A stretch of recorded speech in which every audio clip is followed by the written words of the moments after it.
Dhaka medical college হাসপাতালে চিকিৎসাধীন গণ অধিকার পরিষদের সভাপতি নুরুল হক নূর মারা গেলেন বিপি নূর।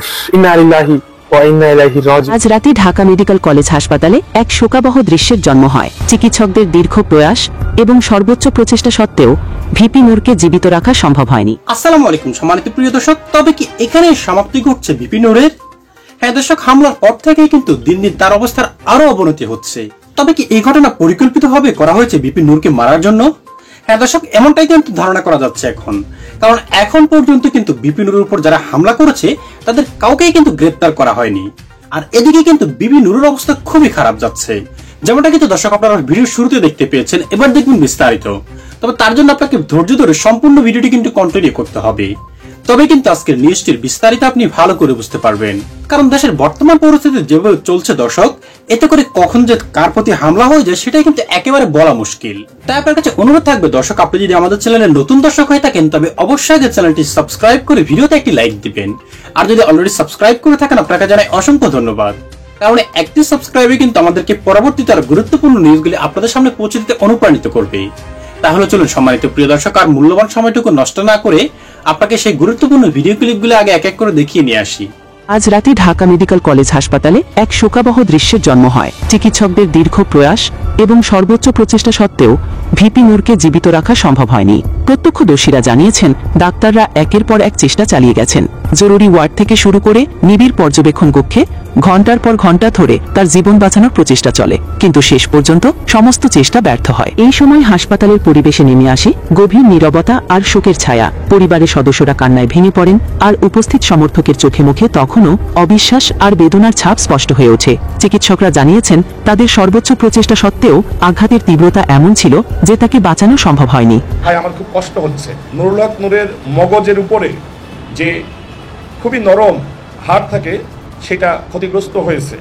আজকে সকালেও আমি ঢাকা মেডিকেলে গিয়েছি, সেখানে নুরুল হক নূরের সাথে কথা বলার চেষ্টা করেছি, যদিও তিনি কথা বলতে পারছেন না। আমি উপস্থিত থাকা অবস্থায় দেখেছি যে নুরুল হক নূরের নাক দিয়ে ব্লিডিং হচ্ছে। তিনি যখন কাশি দিচ্ছেন তখন কাশির সাথে রক্ত বের হচ্ছে এবং তিনি একদমই প্রায় কথা বলতে পারছেন না। খুব কষ্ট করে আমার সাথে কয়েকটি কথা তিনি বলেছেন যে ভাই, আমার খুব কষ্ট হচ্ছে। তো আমরা প্রধান উপদেষ্টাকে এই বিষয়গুলো জানিয়েছি এবং যে ঘটনাকে কেন্দ্র করে এই হামলা হয়েছে, যারা এই ঘটনার সাথে জড়িত, সেই বিষয়গুলো আমরা খোলামেলা প্রধান উপদেষ্টাকে জানিয়েছি। সামগ্রিক বিষয় শুনে তিনি আমাদেরকে জানিয়েছেন সরকারের পক্ষ থেকে সিদ্ধান্ত নেওয়া হয়েছে নুরুল হক নূরকে উন্নত চিকিৎসার জন্য বিদেশে নেওয়া হবে এবং এটি সরকারের চূড়ান্ত সিদ্ধান্ত, সেটি সরকার আমাদেরকে জানিয়েছেন। অর্থাৎ যারা হামলা করেছে তাদের বিরুদ্ধে সরকার ব্যবস্থা গ্রহণ করবে। নুরুল হক নূরকে উন্নত চিকিৎসার জন্য বিদেশে নিয়ে যাওয়া হবে এবং পরিবারের প্রতি তিনি সহমর্মিতা প্রকাশ করেছেন। তিনি আশ্বস্ত করেছেন আমাদের নুরুল হক নূরের সহধর্মিণীকে তিনি যেন একদমই টেনশন না করেন। নুরুল হক নূর এই সরকারেরই পার্ট, মানে এইভাবে বোঝানোর চেষ্টা করেছেন যে আপনারা তো সরকারের বাইরের কেউ না, এই রাজনৈতিক দলগুলোর সম্মতিতে এই সরকার গঠিত হয়েছে, সুতরাং নুরুল হক নূরের পাশে এই মানে সাংবাদিক সম্মেলন এই পার্ট শেষ। আমরা পরবর্তীতে রাজনৈতিক দলগুলোর সাথে যে আলোচনা হয়েছে সে বিষয়ে আমরা কথা বলবো। দেখেন, সরকার নিজে দায়িত্ব নিয়েছে এবং বিচার বিভাগীয় তদন্ত কমিটি গঠন করেছেন। আজকে রাতেই সেই কমিটি পাবলিশ করবেন। যেহেতু এই ঘটনার সাথে সেনাবাহিনীর কতিপয় সদস্য এবং পুলিশ বাহিনীর কতিপয় সদস্য জড়িত, সরকার তদন্ত করে এই ঘটনার ব্যবস্থা নেবেন সেটি আমাদেরকে জানিয়েছেন। তারপরেও এই ঘটনায় যেহেতু ভুক্তভোগী নুরুল হক নূর, তিনি আসলে মামলা করার অবস্থার মধ্যে নাই, তারপরেও আমাদের দলের আইনজীবীরা তারা মামলা করার ব্যাপারে তারা এখনো পর্যন্ত আলোচনা করছেন। আশা করি আমাদের দলীয় ফোরামে আলোচনা সাপেক্ষে এবং একই সাথে যিনি ভিকটিম নুরুল হক নূরের সাথে আলোচনা করে আমরাও আমাদের দলের পক্ষ থেকে আইনি ব্যবস্থা গ্রহণ করব।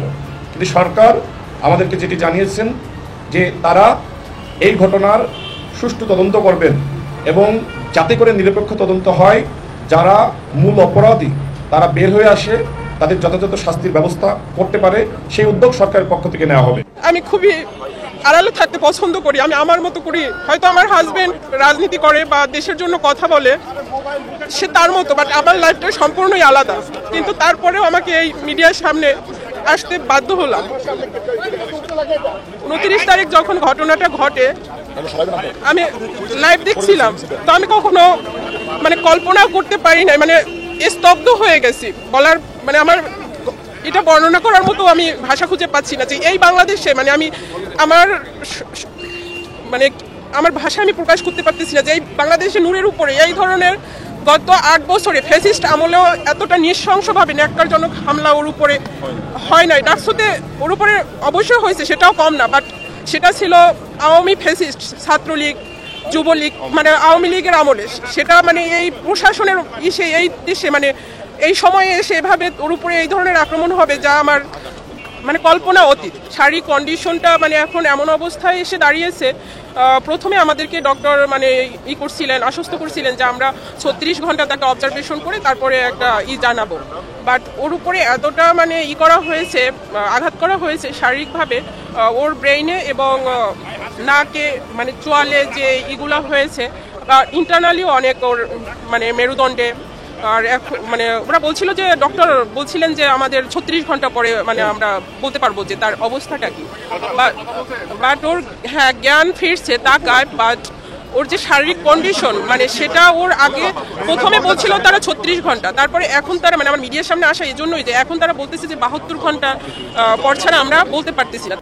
সম্মানিত দর্শক শ্রোতা, ভিডিও ক্লিপগুলো তো দেখলেন। এগুলো দেখার পর দর্শক আপনার কি মনে হয় এ সম্পর্কে অবশ্যই কিন্তু আপনার মূল্যবান মতামতটুকু আমাদের কমেন্ট বক্সে জানিয়ে যাবেন, কারণ আপনাদের এই মতামতটুকু আমাদের কাছে খুবই গুরুত্বপূর্ণ। দর্শক, এই মতামতের কারণেই কিন্তু পরবর্তীতে আরো আপডেট নিউজগুলো আপনাদের সামনে তুলে ধরতে আগ্রহী হব।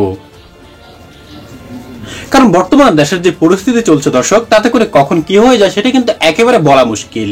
এই ধরুন বিপি নুরুর উপর যেভাবে অতর্কিত হামলাটি হয়েছে সেটা কিন্তু কোনোভাবে কাম্য ছিল না। তাও আরো কারা করেছে? সেনাবাহিনী এবং কিন্তু পুলিশ মিলে কিন্তু এই হামলা করেছে, যেটা কিন্তু কখনোই কেউ কাম্য করেনি। তাই আজ কিন্তু বিপি নুরুর স্ত্রী কিন্তু কেঁদে কেঁদে কিন্তু দেশের মানুষের কাছে কিন্তু দোয়া চেয়েছেন। দর্শকের সম্পূর্ণ বিষয়টি দেখার পর আপনার কি মনে হয়েছে সেটা কিন্তু অবশ্যই জানিয়ে যাবেন আমাদের কমেন্ট বক্সে।